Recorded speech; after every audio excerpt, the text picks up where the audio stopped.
Damos la más cordial bienvenida en esta noche a todos los que estamos aquí. ¿Hay alguien que está por primera vez hoy? ¿Hay alguien que está por primera vez? ¿No? Pues entonces mire al que está a su lado y dele un abrazo. Y dígale, bienvenido. Bienvenido. Sí, dele un abrazo. Muy bien. ¿Sabe que cantamos somos familia, pero a veces nos mantenemos muy distantes? Y la familia se abraza, se consiente, se mima, se expresan de diferentes maneras y una es el abrazo, ese contacto físico. Dios es tan bueno, a mí me gustan los abrazos fuertes. Así, si va a abrazar, abrace fuerte, ¿verdad? Mire, yo diría, no quiero mentir, pero en todas las iglesias que hemos estado, ha habido alguien que lo ha hecho. Dios es maravilloso, porque sabe mi necesidad y Él pone a alguien a hacerlo. ¿Y saben qué? Ya descubrí quién es ese ángel aquí. El que me da un abrazo así, pero que casi me rompe una costilla. Pero a mí me hace sentir de verdad amado. ¿Y por qué? Porque nuestro Padre sabe de qué tenemos necesidad. Sabe cómo nos hace sentir bien. ¿Qué nos hace sentir bien? ¿Qué nos hace ser parte? ¿Verdad? Porque a veces cuando decimos, es como cuando decimos te quiero mucho, pero de lejitos así, ¿verdad? Y sin un contacto, sin nada, y yo te quiero mucho. ¿Quién le va a creer? ¿Quién le va a creer eso? No, te quiero mucho, me acerco, te doy la mano, te doy un beso, te doy un abrazo. Te lo expreso de diferentes maneras y estoy aquí para servirte, porque sí te quiero mucho. Y ese es Dios, porque Dios nos quiere mucho, nos ama con amor eterno. Y Él dice que está con nosotros todos los días hasta el fin del mundo. Y no dice, si te portas bien, yo estoy con vos. No. Si haces tal cosa, yo estoy con vos. No, estoy con vos hasta el fin del mundo. Y está ahí. El asunto es que a veces nosotros andamos por malos caminos, lo dejamos y creemos que Él se fue, nos olvidó. Y Él está ahí, compungido de corazón, llorando por nosotros, rogando para que volvamos. Pero Él sigue ahí. ¿Por qué? Porque nos ama con amor eterno.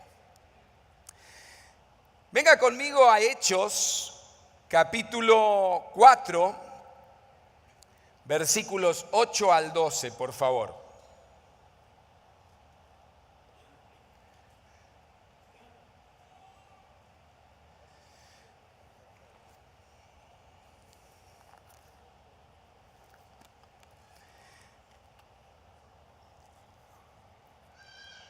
En el capítulo 4 del libro de Hechos de los Apóstoles,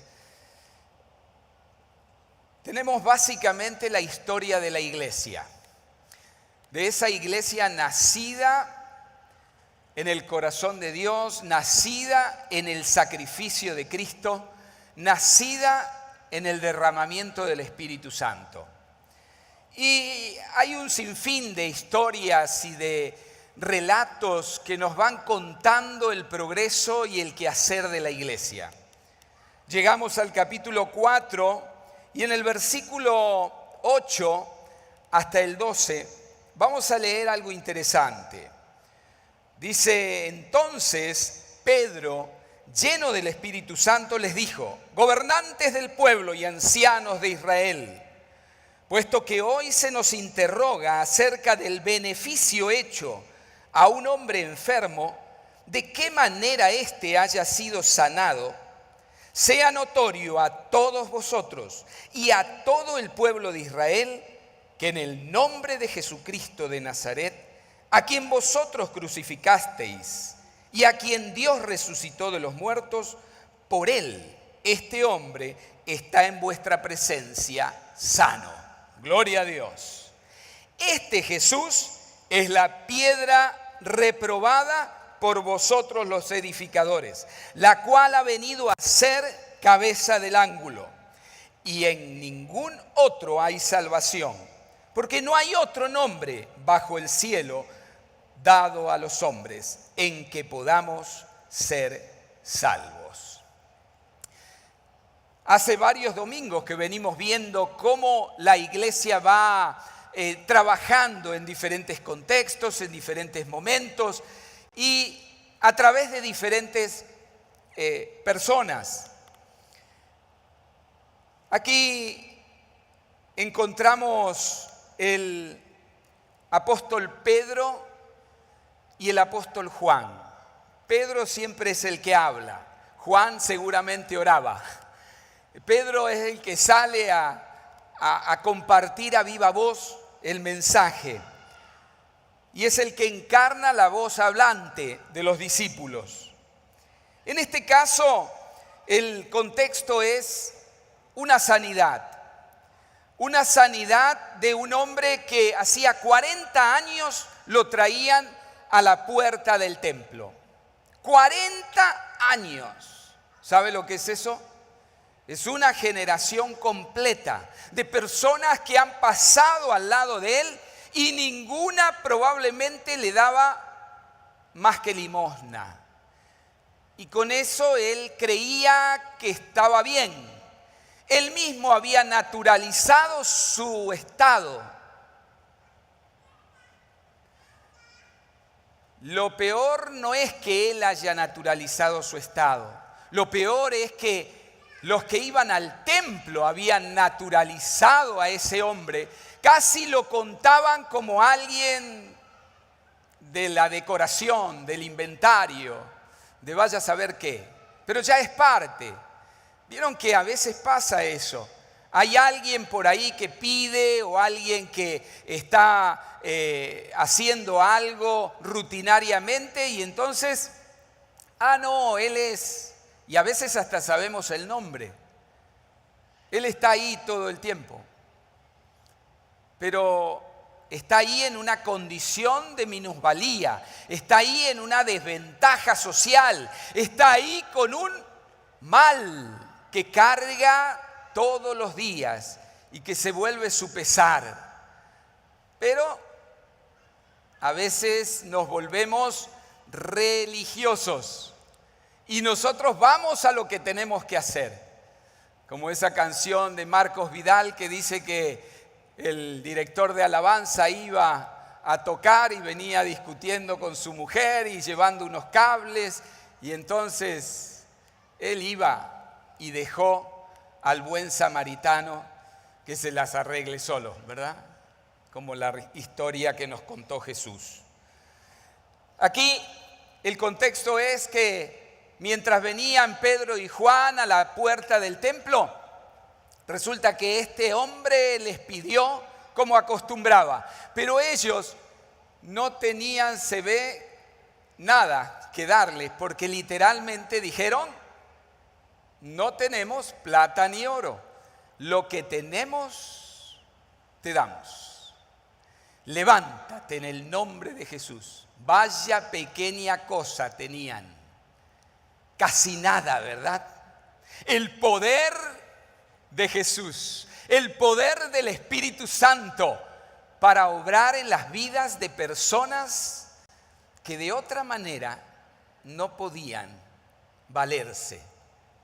Y le dieron eso, nada más ni nada menos que eso. Le devolvieron el poder caminar, le pusieron en medio de la sociedad, le dieron las herramientas para valerse por sí mismo, lo pusieron como protagonista en medio de una sociedad que lo quería de espectador.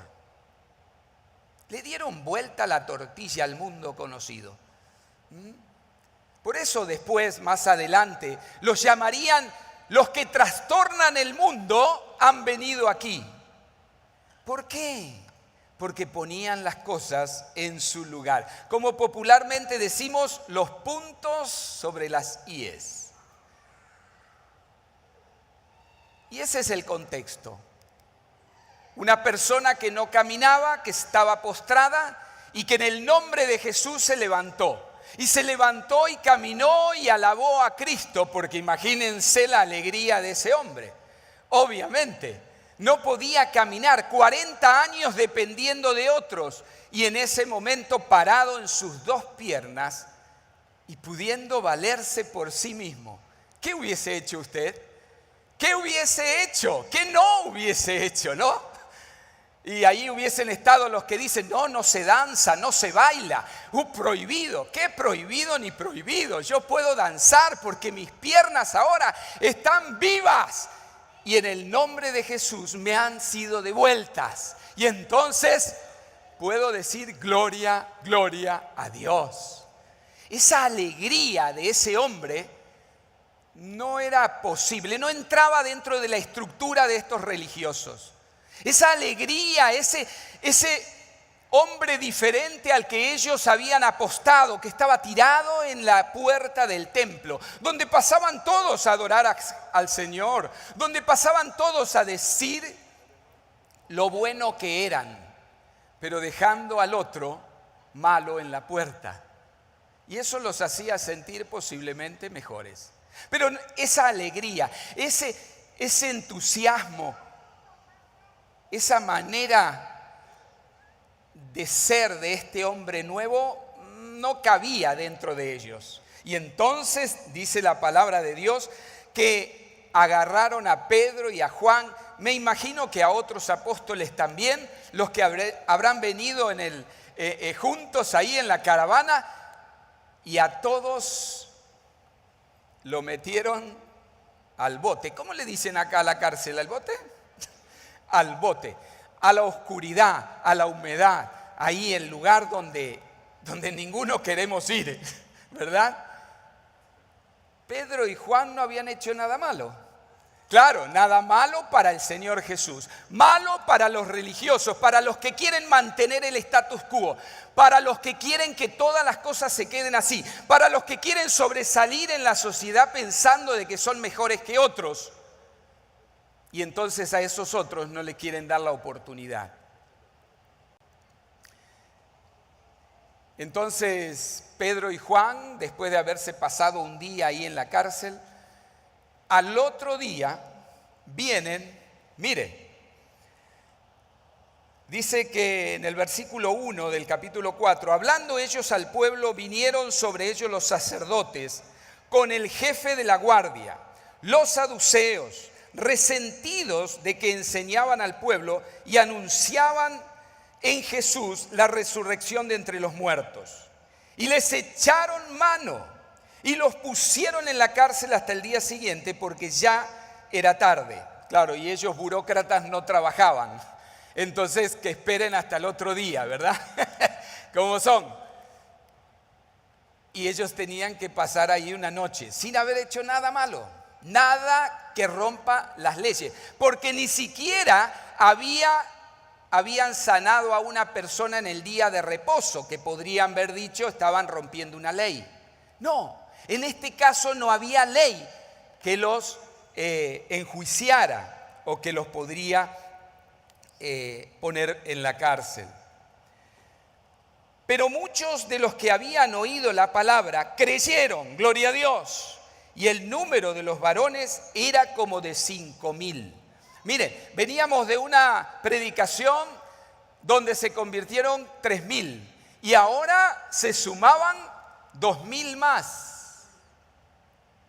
Porque en el nombre de Jesús, en el nombre de Jesús, en el poder de ese hombre que Dios resucitó de la muerte, en Él está sembrada la vida y en Él tenemos salvación y vida eterna.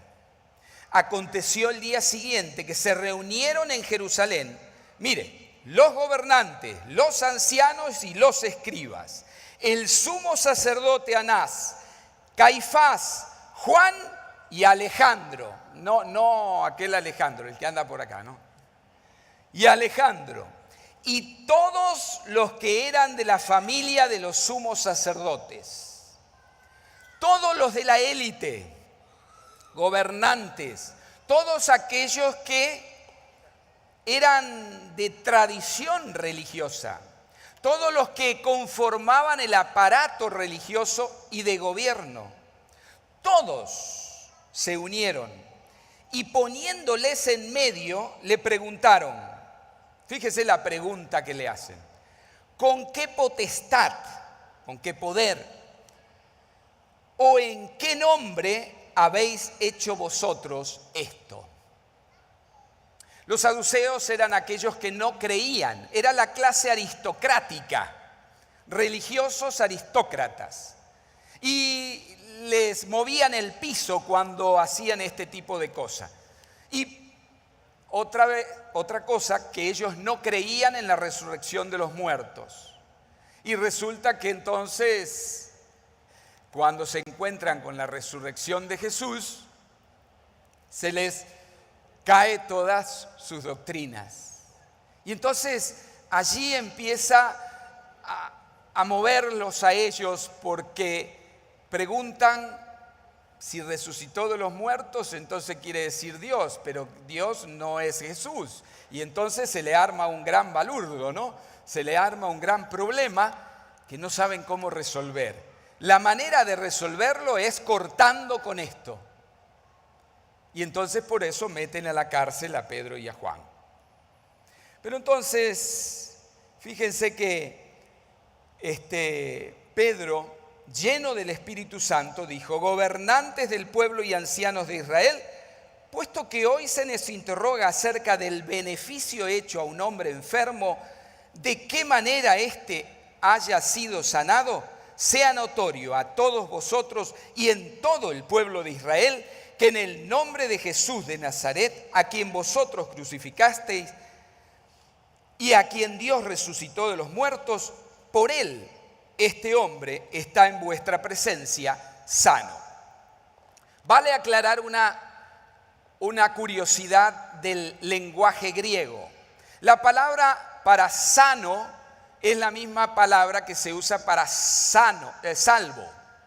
Entonces, Pedro muy astutamente está haciendo un juego de palabras para declararle lo que viene después.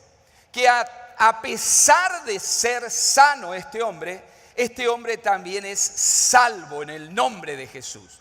¿Por qué? Porque entonces él aprovecha después para decirles, porque en el nombre de Jesús será salvo toda la humanidad, porque no hay otro nombre dado a los hombres en quien podamos ser salvos. Por eso le dice, este hombre en presencia de ustedes está sano.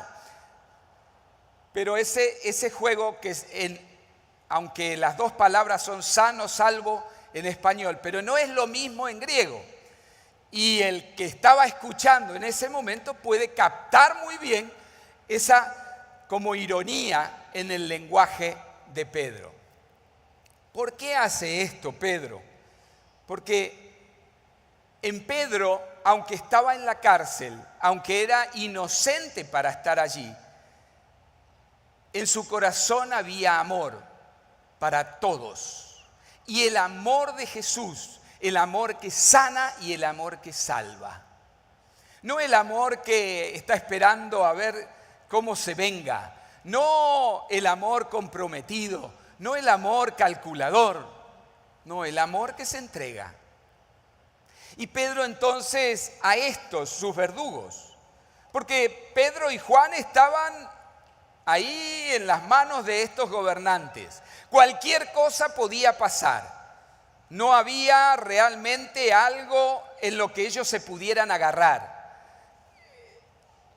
Eran los gobernantes, eran los que tenían el poder, eran los que podían determinar castigarlos, azotarlos, meterlos en la cárcel, condenarlos a muerte. Porque estos mismos, no hacía mucho tiempo, habían condenado a Jesús. Y entonces Pedro y Juan estaban frente a ellos totalmente en desventaja. Pero aún en esa desventaja, esta iglesia naciente, esta iglesia muy primitiva, esta iglesia itinerante, esta iglesia que no tiene templo, esta iglesia que no tiene domicilio, esta iglesia que solamente tiene el poder del Espíritu Santo y una sola cosa: amar a la humanidad, darle el mensaje de salvación y esperanza, llegar a todo el mundo conocido, hacerlo cuanto antes. Por eso había esa urgencia en Pablo y en Pedro, en Juan y en todos los discípulos para avanzar el reino. Fíjense que estaban llegando a Dios, restableciendo relación con Dios, pero de a cientos, miles. Una iglesia que había encarnado el sacrificio de Jesús. Nosotros hoy lo cantamos.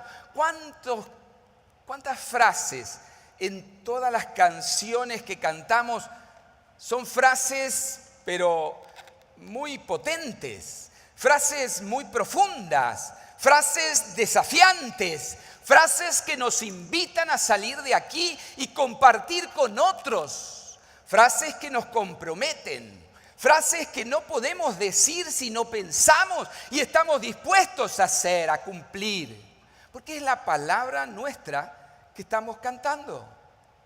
Mi bandera es la cruz de Cristo. ¿Y eso qué significa? ¿Lo hemos pensado? Somos pueblo, somos nación. ¿Para qué? Para anunciar, para compartir, para avanzar el reino de Dios. Somos iglesia, somos familia, somos luz en medio de la oscuridad. Pero a veces me parece que terminamos encandilándonos nosotros mismos, ¿no le parece? Somos luz, pero estamos con la luz y vivimos en la luz y nos movemos en la luz. ¿Y cuándo vamos a iluminar la oscuridad? Hablaba con alguien uno de estos días y me decía: ¿sabe que yo no tengo muchos amigos? Realmente no tengo amigos fuera de la iglesia. Y entonces yo le dije: bueno, va a tener que empezar a hacer amigos fuera de la iglesia.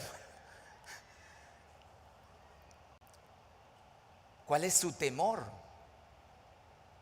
Porque a Jesús lo condenaron, dijeron barbaridades de él, ¿verdad? Hasta que era Satanás y no sé cuánta cosa más. Porque no entraba dentro de los patrones de aquellos religiosos de la época y de hoy también. Si vos vas a la iglesia no te podés juntar con el amigo tal o la amiga tal o el compañero tal o el... ¿Y quién le va a llevar el mensaje de esperanza? ¿Quién? ¿Quién se lo va a llevar? Ah, yo oro por él. No, tú tienes que llevarle el mensaje de esperanza. Tú estás en el mundo, pero no sos del mundo. Tú eres de Cristo, comprado con sangre, pero eso no te hace, uy, me voy a contaminar con el otro, me voy a ensuciar. No, eso te hace y te reviste de un poder sanador, un poder salvador, un poder esperanzador, un poder que otros van a querer tener, una vida diferente que otros van a empezar a percibir. Debemos entender esta iglesia, cómo se movía. Miren que Pedro aquí hace una acusación muy grave a ellos, ¿no? Y dice, sea notorio a todos vosotros y a todo el pueblo de Israel que en el nombre de Jesús de Nazaret, a quien vosotros crucificasteis, los hace responsables, los condena. Pero fíjese que le da esperanza. Y a quien Dios resucitó de los muertos, por él este hombre está en vuestra presencia sano. Y entonces le dice, versículo 11, este Jesús ya les hace una explicación de quién es Jesús. ¿Quién es Jesús como tal y quién es Jesús dentro de los parámetros de ellos? Le dice, este Jesús es la piedra reprobada por vosotros los edificadores, la cual ha venido a ser cabeza del ángulo. Este es un versículo interesante, porque Jesús se lo aplica a él mismo. Yo soy la piedra que desecharon los edificadores. Pero es porque, vieron que a veces uno, en diferentes profesiones o en diferentes actividades, qué sé yo, estamos haciendo un dibujo, por ejemplo, y de pronto agarramos un lápiz de color rojo y decimos, no, este no me va a servir, lo dejo para allá. Y después, pintando, me doy cuenta que el rojo me va a servir, y no solamente que me va a servir, sino va a ser clave en el dibujo. Esto más o menos pasó con Jesús. Lo que les quiere decir, ustedes que son los edificadores, los constructores de la fe del pueblo, ustedes que deben llevar al pueblo a Dios, desecharon a Jesús, y resulta que ahora este Jesús que ustedes desecharon es la pieza fundamental en el rompecabezas de Dios. Es la pieza fundamental en la vida de fe del pueblo. Es la pieza fundamental para la vida y vida eterna. Porque en Él, por eso le dice en el versículo 12, y en ningún otro hay salvación. Que quede bien claro. Porque no hay otro nombre bajo el cielo dado a los hombres en que podamos ser salvos. Solamente en Jesús. El domingo pasado predicábamos acerca de ese mensaje que Pedro también dio y reenfocó a los oyentes, a los religiosos de la época. Hizo tres cosas, ¿se acuerdan? Trajo a Jesús al centro de la escena para que la iglesia empiece a comprender que el mensaje es cristocéntrico. No hay otro mensaje. No nos vayamos por las ramas, y a veces es mucho de autoayuda, ¿no? A veces nos volvemos autoayudadores. El único que tiene que ser protagonista del mensaje, el que está en el centro, es Jesús. No hay otro. Todo nos tiene que llevar a Él. Y decíamos que era un mensaje para todos, varones, mujeres, ricos, pobres, ancianos, niños, jóvenes, adultos, adolescentes, personas con capacidades especiales, personas muy inteligentes, sabios de este mundo, genios, y aquellos indoctos, aquellos simples, aquellos que no tienen oportunidades, aquellos que tienen todo y aquellos que no tienen nada. Un mensaje totalmente inclusivo para todos, todos. Nadie puede quedar afuera, ni debe quedar afuera. Y decíamos que la iglesia reenfocaba en un mensaje no de juicio, no de condena, un mensaje esperanzador, un mensaje que traía y renovaba la esperanza del pueblo.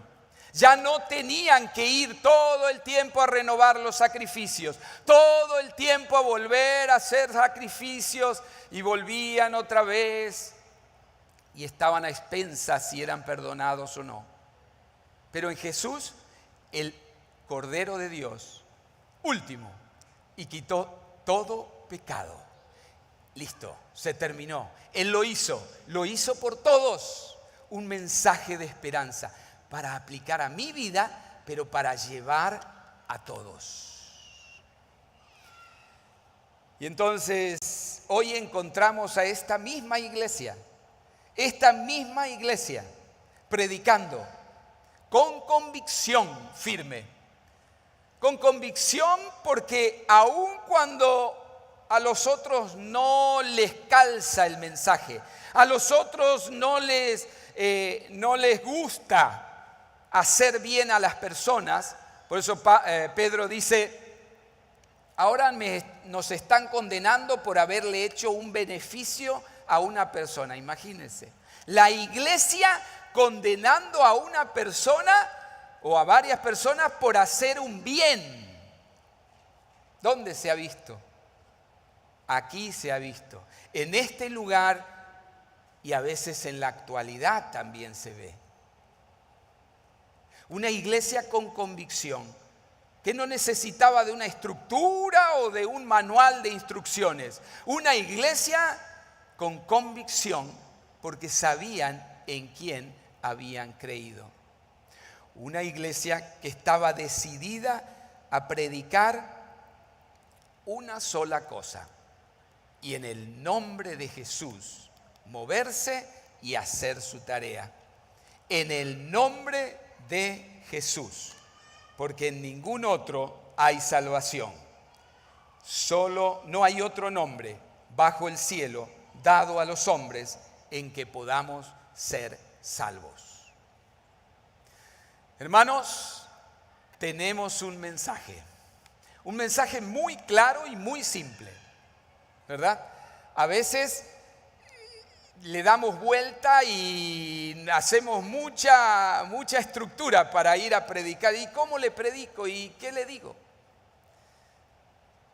En el nombre de Jesús. En Él hay salvación y vida eterna.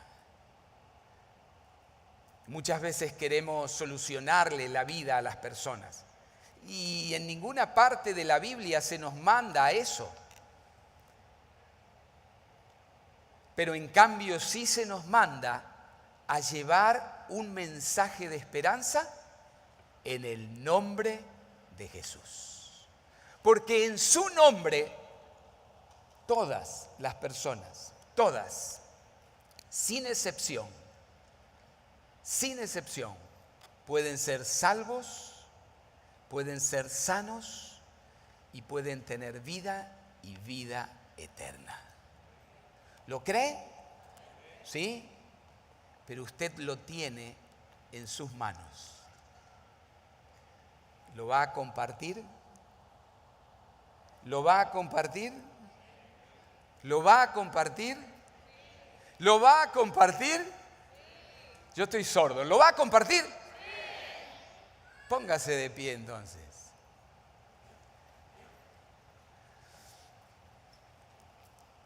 Yo quiero invitarle a venir aquí al frente. Este es un lugar de encuentro con el Señor. Venga aquí al frente, venga. Yo hoy me perfumé.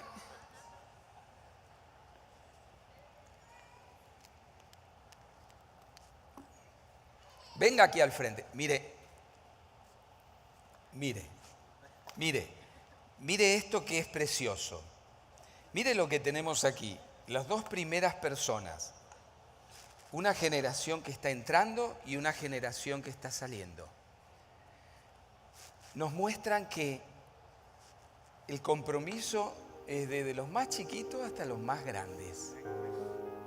Todos somos pueblo, todos somos recibidos por el Señor, pero todos somos instrumentos de Él. Todos podemos llevar su mensaje. Esa criatura con la sonrisa, con sus ojos, con su picardía, con ese amor tan sencillo, nos puede decir muchas cosas. Y esta mujer que ya ha dado tanto y que hoy necesita de pronto nuestro cuidado, nuestra protección, pero ella quiere seguir dando. Miren, hermanos, ¿y ustedes? ¿No van a venir? Porque si ustedes nos vienen, las piedras hablarán. Pero después que hablen las piedras, puede que Dios hable con ustedes. Y cuando Dios habla después que hablan las piedras, eso es muy grave. Es muy triste. Porque Dios nos da la oportunidad de ser sus mensajeros, de llevar su amor al mundo. ¿Cómo podemos decir que no? Seguramente, Pablo, tenés algunos amigos que están más mal. Y a lo mejor vos sos el único que podés llevarle ese mensaje. ¿Y saben cuántas veces hemos dejado para más tarde? Pero ese más tarde nunca llega. Porque ese más tarde lo gana el enemigo y muere. Y entonces después se nos siembra la culpa. Porque siempre quise hablarle, pero nunca se dio la oportunidad. Porque la oportunidad nunca se da. Nunca tengo que esperar la oportunidad la voy a hacer yo. Cuando digo, sí Señor, voy a hablar con Él. Voy a tomar un segundo de mis tiempos. Voy a tomar un café con Él, voy a hacer algo con Él. Voy a dejar algo para hacer algo realmente importante, que es hablar con alguien de Jesús. Cierre sus ojos y ore lo que usted siente. Haga el compromiso que usted siente en esta tarde. Hágalo como usted quiera. Dios está escuchando sus palabras, está escuchando su corazón. Sabe en qué situación está. A Él no le tiene que contar nada, ni le tiene que aparentar nada. Él sabe. Haga el compromiso que usted quiera. Pero yo le pediría que piense en alguna persona, por lo menos una, que usted sabe que necesita a Jesús. Que necesita a Jesús. Porque está enfermo, porque tiene problemas, porque está en dificultades, porque se metió en algún gran lío, porque hizo una mala decisión. No somos jueces de nadie, pero tenemos un mensaje de esperanza para esa persona. Y ustedes, cada uno de nosotros, somos los portadores de ese mensaje y podemos hacer que esa situación cambie. Piensa en una persona al menos. Piensa en quién. Piensa cómo ir. Pídele al Señor que te ayude a rehacer tu horario, a hacer un espacio, a invitarlo de alguna manera, a ir a su casa, a cruzarlo esta semana, buscar la forma. Pero crúzate con esa persona como Pedro, como Juan, y dale el mensaje en el nombre de Jesús.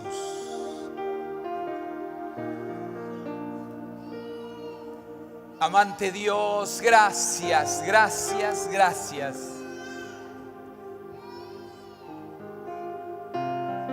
Por confrontarnos a nosotros hoy con un mensaje tan simple pero poderoso. Poderoso porque es en tu nombre que vamos. No es en nuestras fuerzas. No es en lo que nosotros sabemos, en nuestro conocimiento, en nuestra capacidad. Señor, vamos en tu nombre y vamos para dar un mensaje a aquel amigo, compañero, conocido, vecino, familiar, a alguien que sabemos que te necesita. Señor, ayúdanos en esta semana a ser tus mensajeros con pasión, que podamos orar por esa persona y podamos con convicción llevarle el mensaje que cambiará su vida. Así como un día nos lo dieron a nosotros y aceptamos a Jesús maravilloso en nuestras vidas. Y a partir de ahí todo cambió. Ayúdanos, Señor, a llevarlo y a ser esos instrumentos tuyos para cambiar la vida de otros. Los ponemos en tus manos, Señor. Gracias. Gracias por darnos este tiempo y Señor, nos comprometemos contigo, con nadie más, contigo, para hacer que tu reino venga aquí y se establezca aquí. Señor, que tu reino se extienda a este lugar, que se extienda y que llene la tierra tu gloria. En el nombre de Jesús te damos gracias. Amén y amén. Cantamos todos juntos. Somos